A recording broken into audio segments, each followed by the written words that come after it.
Machismo. O Brasil é um dos piores lugares do mundo para se nascer menina, segundo um relatório da Anistia Internacional. 8 em cada 10 brasileiros reconhecem o problema, de acordo com uma pesquisa realizada com 1.800 pessoas entre 16 e 30 anos. Racismo. Os protestos nos Estados Unidos e no Brasil contra a violência que atinge os negros traz de volta aos holofotes a desigualdade racial nos dois países. Feminismo.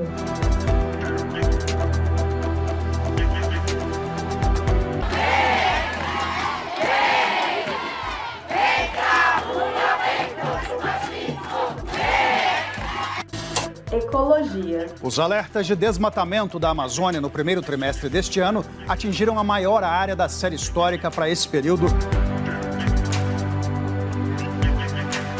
Aqui na capital paulista, vários pontos de alagamento. Chuva forte, enchente, preocupação. Segue chovendo forte em várias regiões de São Paulo. Sexualidade.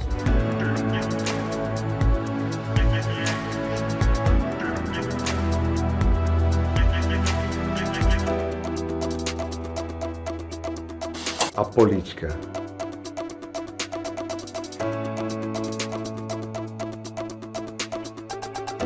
Economia. Alívio não duradouro e nada sustentável à nossa economia no próximo ano. Há uma situação de muita insegurança no ar. E a relação com a tecnologia. Os avanços e as previsões para o setor de tecnologia em 2024 incluem desde um remédio usado para tratar a obesidade até o avanço do TikTok e o controle do X, o antigo Twitter. Depressão.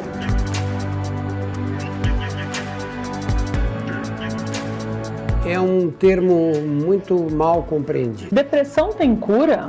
Secularismo. Às vezes a gente tem aquela ideia assim de separação, né? Isso daqui é secular, não, isso daqui é espiritual. Isso daqui não é cristão, isso daqui é música secular, é roupa, né, programa secular. As questões da vida.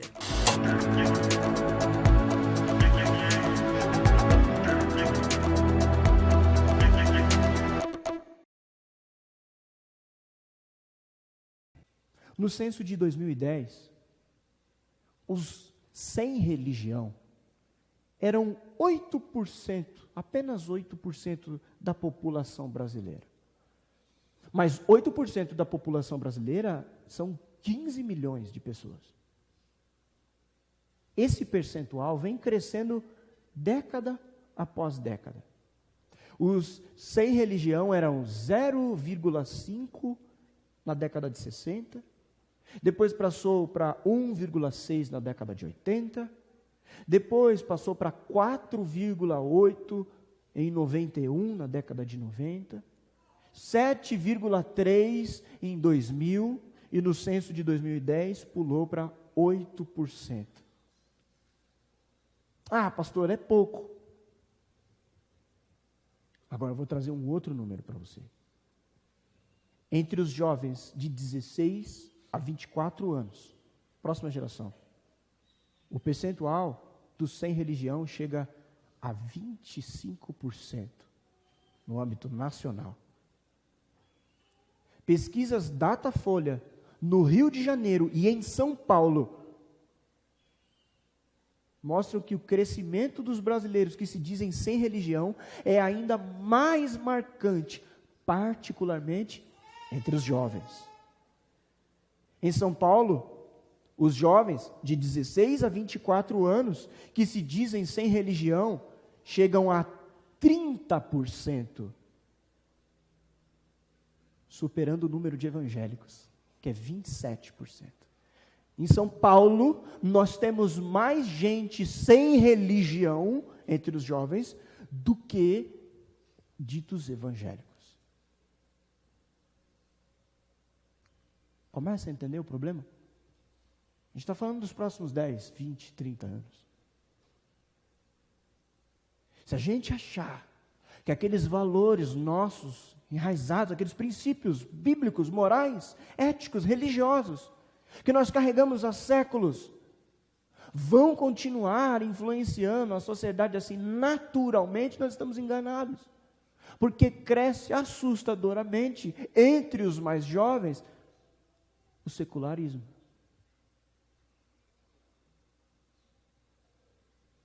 Cresce, inclusive, quando cristãos dizem: sou cristão, mas eu não preciso ir para a igreja. Os desigrejados. Isso já faz parte do processo de secularização. No Rio de Janeiro, os sem religião, nessa faixa etária de 16 a 24 anos, é maior que em São Paulo. É 34%. Enquanto que os evangélicos são 32%. Portanto, irmãos, apesar disso tudo parecer um pouco assustador, eu preciso lembrar os irmãos de que o Evangelho sempre foi e sempre será poderoso em todas as culturas e em qualquer época. Não é por causa desses números que nós vamos então dizer: bom, então vamos encerrar o culto aqui, porque a nossa ideia não funciona. Fecha essas portas e deixa para lá, falhamos. O Evangelho de Deus é poderoso em qualquer época, diante de qualquer cultura, e nós precisamos crer nisso. Por isso, eu quero convidá-los a abrir a palavra de Deus em Mateus capítulo 5. Nós vamos ler do versículo 13 ao versículo 16. Mateus capítulo 5, versículo 13 até o versículo 16. Se você precisar, o texto está na tela, não sei se te ajuda. A palavra de Deus diz assim: vós sois o sal da terra.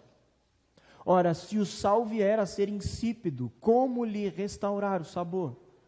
Para nada mais presta, senão para, lançado fora, ser pisado pelos homens. Vós sois a luz do mundo. Não se pode esconder a cidade edificada sobre um monte, nem se acende uma candeia para colocá-la debaixo do alqueire, mas no velador, e alumia a todos os que se encontram na casa. Assim também a vossa luz brilhe diante dos homens, para que vejam as vossas boas obras e glorifiquem a vosso Pai que está nos céus. Jesus está chamando os seus discípulos para exercerem uma influência no mundo. Sabe, irmãos, eu não sei se você reparou, mas esse texto é continuidade da última série que nós estávamos, das bem-aventuranças. Olha aí os versículos anteriores na sua Bíblia. Bem-aventurados os pobres de espírito, bem-aventurados os que choram, bem-aventurados os mansos, bem-aventurados que têm fome e sede de justiça. Todas aquelas bem-aventuranças que nós vínhamos acompanhando no último mês. Jesus diz: por causa dessas coisas que eu disse anteriormente, porque eu estou dizendo que vocês são um tipo de gente diferente dos demais, eu os envio ao mundo com esse propósito. Vocês são o sal da terra, vocês são a luz do mundo. Vocês devem agir no mundo para que as pessoas vejam as boas obras de vocês e glorifiquem a vosso Pai que está nos céus. O que Jesus está dizendo é que nós somos chamados a exercer uma influência nesse mundo secular. Uma influência, às vezes, com implicações negativas, e uma influência, às vezes, como implicações positivas. Esse slide ainda não, gente, por favor. A influência negativa é quando Jesus diz que a gente é o sal da terra. Porque o sal, na nossa ideia hoje, serve para quê? Para dar sabor, para temperar. Mas nos dias de Jesus, o sal não era meramente um tempero. Não existia geladeira. O sal, ele guardava as coisas de serem apodrecidas. O sal preservava os alimentos da sua deteriorização. Consegui falar. Inclusive, É interessante porque quando Jesus diz assim, se o sal se tornar insípido, como vai restaurar o sabor? Já foi comprovado que o sal nunca perde a sua salinidade. A grande questão é que nos dias de Jesus, o sal, que não era tratado como o nosso sal de hoje em dia, que de fato não vai ficar insípido de jeito nenhum, aquele lá podia ficar insípido, e aí tinha uma relação lá com o monóxido de carbono, o nível do sódio e da água, da onde era retirado aquele sal lá, e aquele sal, ele perdia não a sua salinidade, mas ele perdia a capacidade de preservar o alimento, no caso. Então ele se tornava um sal que, misturado com outras coisas, podia ajudar no assentamento do chão das estradas. Por isso que Jesus está dizendo, se o sal deixar de retardar o processo de apodrecimento das coisas, se tornar inútil para esse fim, ele serve apenas para se tornar chão da estrada. Misturado com outras coisas. Essa é uma influência negativa que Jesus está pondo. A gente já vai falar um pouco mais sobre ela. Mas também há uma influência positiva, quando Jesus diz, vocês são a luz do mundo.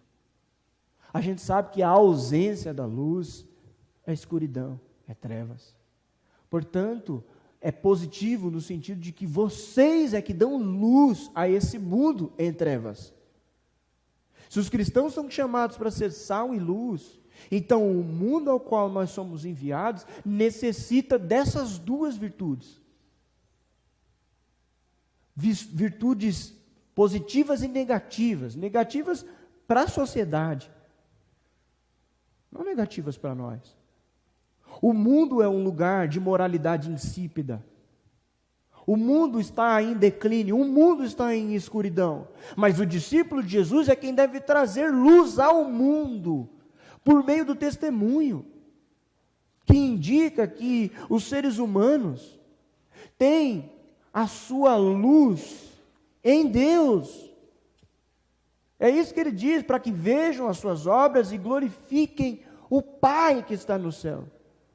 Então, amados irmãos, o Evangelho cria uma comunidade, um tipo de gente que evoca a antipatia de alguns, porque é sal, mas também atrai a outros, porque é luz. Alguns serão atraídos por essa luz, outros serão antipáticos a essa mensagem, porque é sal.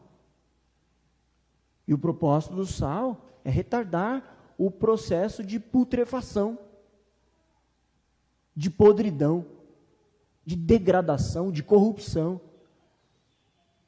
Quando Jesus diz no texto, até Lucas registra de forma mais ampla, vocês são sal da terra, luz desse mundo. Ele diz aqui no texto que nós lemos, não se pode esconder uma cidade edificada sobre o monte.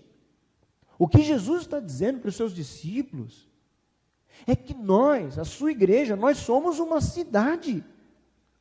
Mas não uma cidade escondida, mas uma cidade edificada sobre montanhas, sobre colinas. E cidades assim, nós sabemos, podem ser vistas a quilômetros de distância. A luz dessa cidade à noite pode ser um norte, um referencial, pode ser um atrativo. Eu não sei se você já viajou de avião à noite, mas é muito interessante quando você lá do céu olha para baixo e vê, alguns pontinhos de luz. Você fala, tem gente ali. A luz na escuridão. Cidades são o quê? Aglomerado de pessoas. Cidade é comunidade. O que Jesus está dizendo é que nós somos uma comunidade que é luz do mundo. Não é como indivíduo que você é luz do mundo. É nós, igreja, como comunidade, como cidade do Senhor Jesus, que deve ser luz para esse mundo. Você só pode trazer luz ao mundo se você for parte da comunidade. Você não tem luz própria. A luz que a igreja carrega é a luz de Deus, é a glória de Deus que está sobre a sua igreja. Portanto, nós somos luz do mundo como comunidade, como igreja, não simplesmente como indivíduos. A ideia é que o mundo é um lugar escuro, com pouca luz própria ou com nenhuma luz própria, mas precisa de uma força de luz externa para iluminá-la. O mundo manifesta também uma tendência constante à deteriorização, como eu disse. A ideia não é que o mundo seja sem sabor e que os cristãos é que tornam o mundo mais saboroso. Não, a ideia é que o mundo está apodrecendo. Deixa a carne fora da geladeira alguns dias, que você vai ver que delícia. Essa é a ideia. Se não tiver conservação, se não tiver proteção, nos dias antigos, se não tivesse sal, ia apodrecer, porque é isso que acontece naturalmente. O que Jesus está dizendo é isso. O mundo está afadado a apodrecer naturalmente. A Bíblia não nega o fato de que os seres humanos foram entregues às suas paixões por causa do pecado. A Bíblia não nega que todos pecaram. Então, se nós deixarmos o mundo no comando dos pecadores, qual é o destino do mundo? Podridão. Vai estragar tudo. Precisa de sal. O mundo não consegue impedir a sua própria deterioração. Meu Deus, está difícil essa palavra, hein? Podridão. Isso é mais fácil. O mundo não pode impedir a sua própria podridão. É o sal, quando introduzido de fora para dentro, de fora do mundo para dentro do mundo, é que pode fazer essa diferença. Agora sim, próximo slide. A igreja foi colocada no mundo com esse duplo papel. Como sal, para interromper ou pelo menos retardar o processo da corrupção social, e como luz, desfazer as trevas. Meus irmãos, pense como seria maravilhoso se os não cristãos, curiosos por descobrir o segredo da fonte da nossa luz, viessem a nós e nos indagassem sobre isso. Pense como seria se nós estivéssemos atraindo as pessoas até nós, mas não. Parece que eles é que têm luz. Nós estamos tendo que ir lá para aprender como é que faz as coisas. Eles estão dizendo para nós em quem que a gente tem que votar. Como é que a gente vai educar os filhos?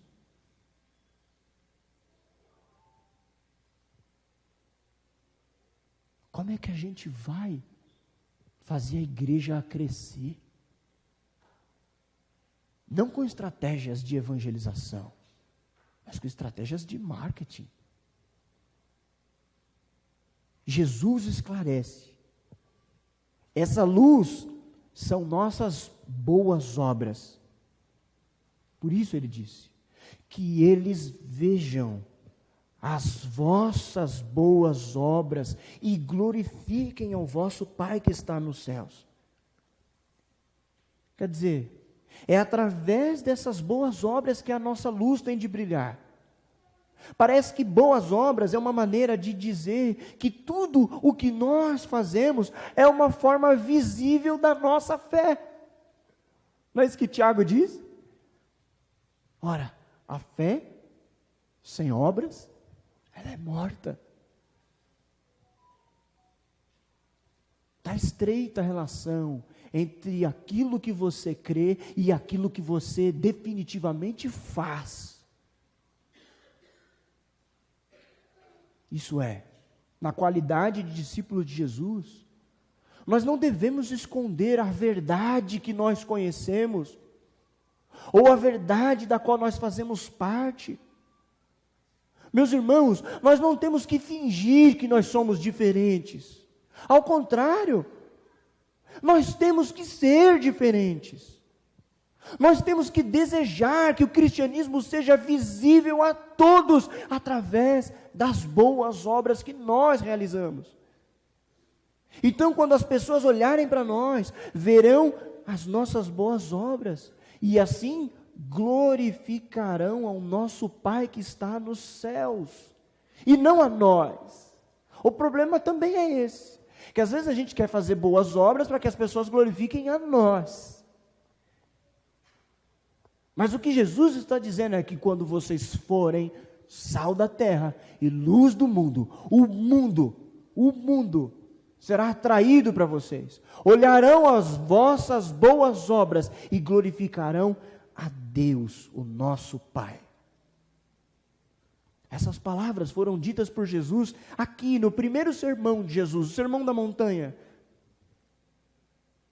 Mas lá no final da narrativa do Evangelho de Jesus, especialmente no Evangelho de João, nas últimas palavras de Jesus, no último discurso de Jesus, ele disse: eu sou a videira verdadeira, permaneçam em mim e eu permanecerei em vocês. Eu faço isso para que vocês vão e deem frutos. Ele ainda acrescenta: nisso é glorificado o meu Pai, em que deis muito frutos, e assim se tornarão os meus discípulos. Está claro então que é desejo de Jesus para nós cristãos que nós venhamos agir e florescer. Agir e florescer. Os cristãos não são chamados a se esconder atrás dos seus vitrais, nos seus templos bonitos. Cristãos não são chamados a anunciar uma mensagem confortável, mas são chamados pelo amor de Deus a anunciar a podridão da humanidade e chamá-los ao arrependimento, proclamar a luz que dissipa as trevas do coração humano. Quando nós vivermos assim, nós vamos produzir bênçãos para nós mesmos, salvação para os outros e glória para Deus. Portanto, irmãos, como que nós podemos desenvolver uma mente cristã que seja moldada pelas verdades do cristianismo histórico e bíblico e que ao mesmo tempo está totalmente imersa nas realidades desse mundo contemporâneo? Como que a gente sustenta aquilo que nós sempre cremos nesse mundo relativista, pluralista? Como que a gente encaixa uma coisa na outra? Quero propor duas coisas, pelo menos aqui. A gente tem que começar recusando duas coisas. Primeiro, recusar ficar tão absorvido na palavra que, fugindo para ela, falhemos em deixar que ela confronte o mundo. Tem que recusar essa ideia de conhecer a palavra, mas não usá-la como confronto no mundo. A gente é assim muitas vezes. Está errado, sabe que está errado, mas não fala, porque é o politicamente correto. E aí a gente não vai falar. Isso é um pouco de secularismo. Porque eu negocio a verdade em detrimento daquilo que você acha que não é verdade. Então, se para você não é verdade, não é para você, é verdade, é verdade. Pronto. Não, mas eu não acho. Não, tudo bem, você pode não achar, mas continua sendo verdade. A gente precisa recusar essa ideia de pegar a palavra só para nós e não usá-la como algo que confronta o mundo. A segunda coisa que nós devemos recusar, se nós quisermos nos manter vivos nesse mundo, é recusar ficar tão absorvido no mundo e nos conformar a ele.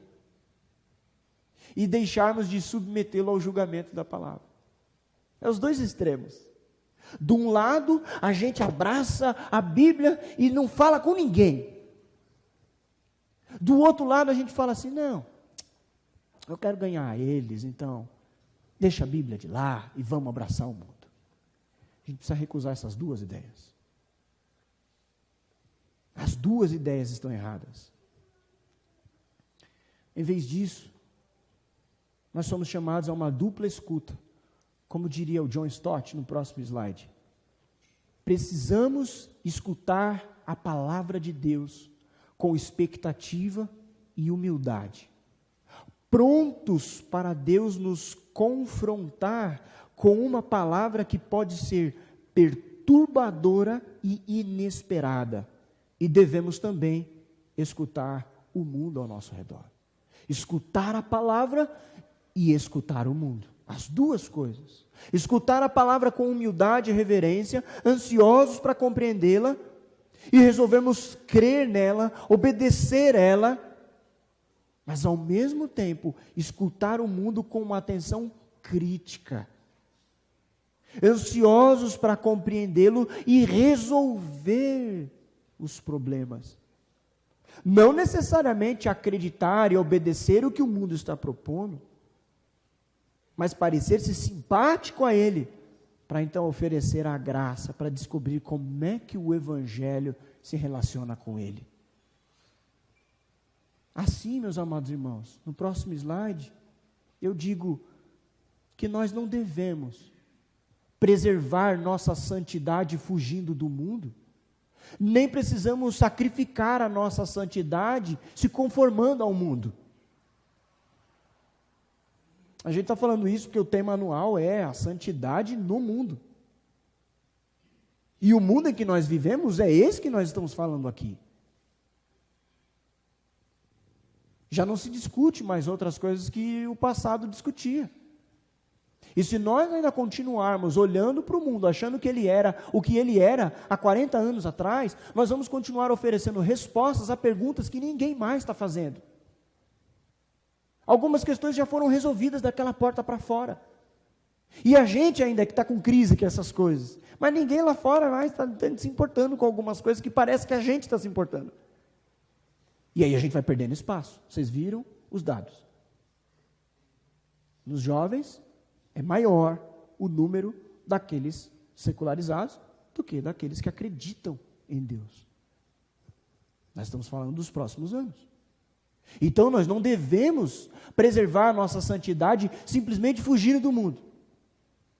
Mas também nós não precisamos sacrificar a nossa santidade nos conformando ao mundo.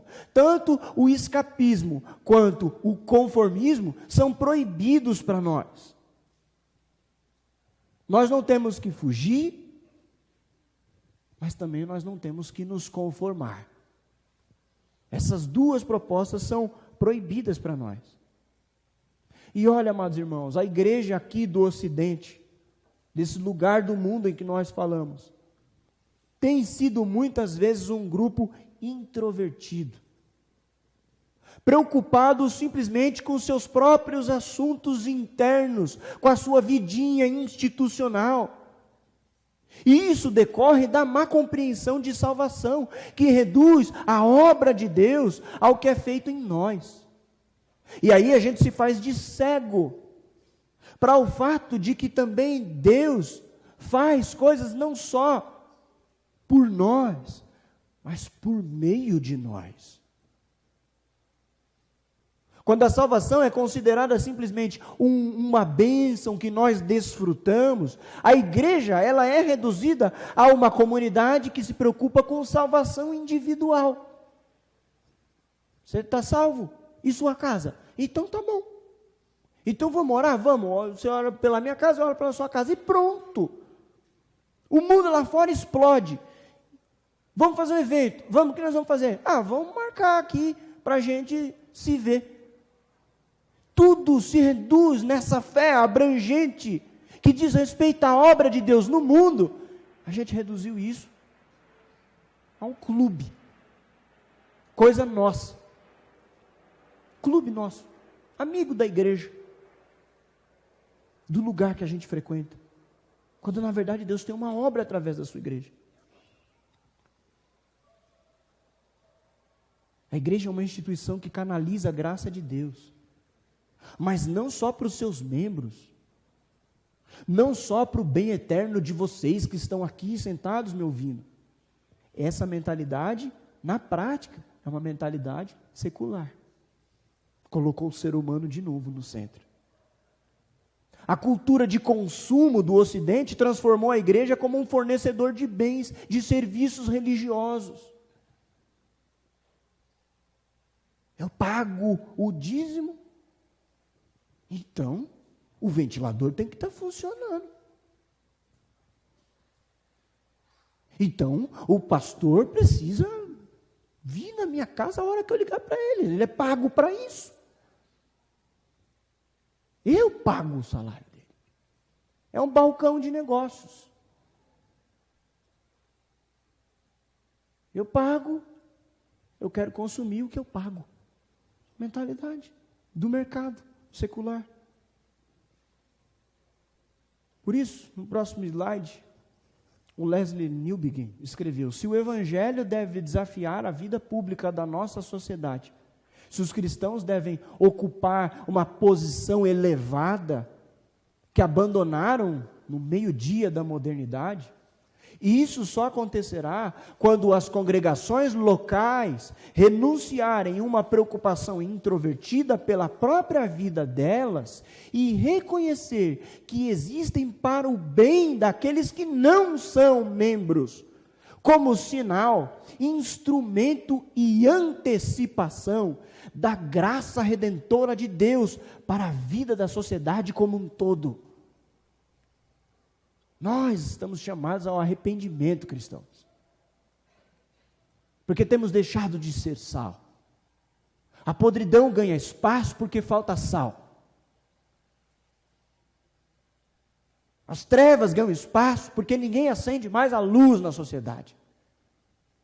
E eu não estou falando de você eleger um senador que faça isso por você. Eu estou falando de você começar a fazer alguma coisa. De você começar a agir como cristão, como sal da terra, como luz do mundo. Se nós, como comunidade de Jesus Cristo, continuarmos introvertidos na nossa vida de congregação local, não entendendo que nós existimos para abençoar as nações, nós vamos continuar vendo na nossa cara o que nós estamos vendo. Quais, então, as tendências contemporâneas que ameaçam tragar a igreja e que a gente deve resistir? Meus irmãos, o que eu quero dizer é que diante do desafio do pluralismo, nós temos que ser uma comunidade da verdade, que reafirma a singularidade de Cristo. Que diante do desafio do materialismo, nós temos que ser uma comunidade de simplicidade. Que diante do desafio do relativismo, a gente seja uma comunidade de obediência. Que diante do desafio do narcisismo, a gente seja uma comunidade de amor. Nós precisamos ser uma comunidade de compaixão num mundo entorpecido pela violência, pela tragédia. Uma comunidade de justiça diante desse mundo de injustiça. Uma comunidade de cuidado com a criação num mundo de destruição ecológica. Uma comunidade de humildade num mundo arrogante, hedonista, egocêntrico. Uma comunidade de paciência num mundo de satisfação imediata. Uma comunidade de ação de graças num mundo de direitos e privilégios. Uma comunidade de generosidade num mundo de consumo. Uma comunidade de perdão num mundo de competição, de violência, de rancor, de vingança. Uma comunidade de comunicação edificante num mundo cheio de palavras destrutivas. Nós temos que ser um povo que vive momento após momento na presença de Deus no mundo secular. Meus amados, os nossos desafios não são maiores ou piores do que os de outra época. Cada época teve o seu desafio. Você acha que está difícil? Poxa, meus irmãos, como é que era a igreja primitiva? Cristão sendo lançado no colisão para ser comido por leão. Você acha que era difícil? Depois do período da Reforma Protestante, em que cristãos foram martirizados. Então não pensa assim, nossa, a gente vive um período muito difícil. Não, cristãos sempre viveram dias difíceis. Mas esses são os nossos dias. E Deus está nos chamando para viver nossa fé aqui, agora, neste século. Portanto, o secularismo, essa é a podridão que nós devemos nos guardar. É sobre essas trevas que nós precisamos fazer brilhar a luz de Cristo através de nossas boas obras. Deus tem um povo neste mundo secular e a nossa missão está diante de nós. Vocês são o sal da terra. Vocês são a luz deste mundo. Amém.